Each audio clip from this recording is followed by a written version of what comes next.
Hello. Hello. Yo, bilbila keessa yaalaan ture mancaasni bilbilee? Mancaas moo lakkii amma naan bilbilee. Alaa ijoolleen tokko achi mancaasitti asii deemanii fiigaan tokko ijoolleetti dhokaasee maal jedhu?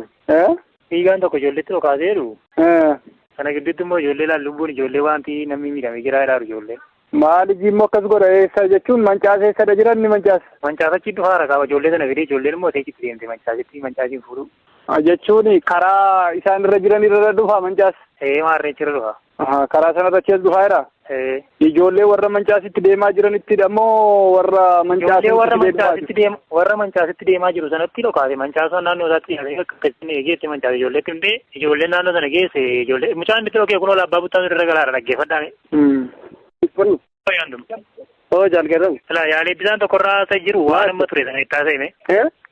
Waan amma ture sana itti haasa'e yaalee bisaan tokkorra jira. Haasa'ime kunoo irra jiru hin lachuun isaanii. Hello.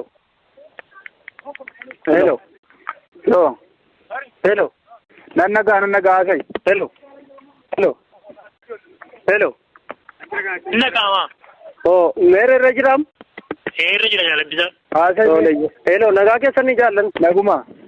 Nagaa mee wanti ture nuti dirqama wayiidhaa fi gara lafa guutee tayyaa tokko deemnee naani achi booda amma dirqama keenyaatti illee waraanni battala qabatee laaqana wayii barbaadachuudhaaf gaafa inni olii mandara keessa deemaa jiru manatti deemee dhaqee dhukaasa irratti banee jechaadha. Dhukaasa irratti banameen immoo jaalli tokko madoodha jaala tokko wareegamee akka diinaatti gangashee irraa hiikkatee fiigaa ture jechaadha. Kanaa booda waraanni dhaabbadhodhanii dhaabbachiisanii amma nu bira jira. Kanaaf murtee beeka waan akkasii ture jechuudha.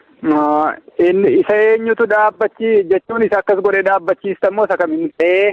Ofii isaa battala isaan dhaqee irratti dhukaasee ijoolleen maal diinadanii gaafa ba'anii jaala tokko hin ta'e wareegamee jechuudha. Jaalli tokko immoo madoodhaan nu bira jira jechaadha ammallee.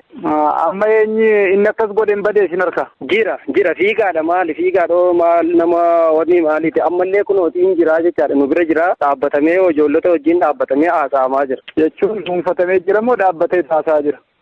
Dhaabbatee jira garuu inni kanneen maal hin jenne kennaa yaalee ittisa waan kana rukutuu fi hiikabuu fi hiika tokko hin qabu argitanii ilaali murtiitti ilaalanii qabamuu jennaan murtiitti kennaa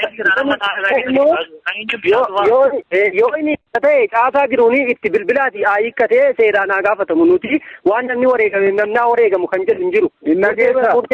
Dhageessa abbo caasaa maal barbaada waraanni kamiyyuu yoo ta'e eenyuyyuu yoo ta'e waraana caasaa maalii barbaada seera waan ta'eef hin hiikkata eenyuyyuu yoo ta'e caasaa maalii barbaada waraana miseensa waraanaa miti caasaa fichi maalii barbaada nama wareeguu miti madeessuu miti hiikkadhu jennaan otoo badiyyuu hin qabu ta'e hiikkatee ka'eetu badiisaa maalan balleessa jedhee gaafata quba qabaatu waan akkasiin jiru baay'ee hiikkatu taanaan immoo murtii taanaa si harka jira akkasiin mancaasitti kennee bilbila. Mancaasii Mancaasii na biraa xiqqoo si kee jiraanne xiqqoo raasii keensi ni bilbila.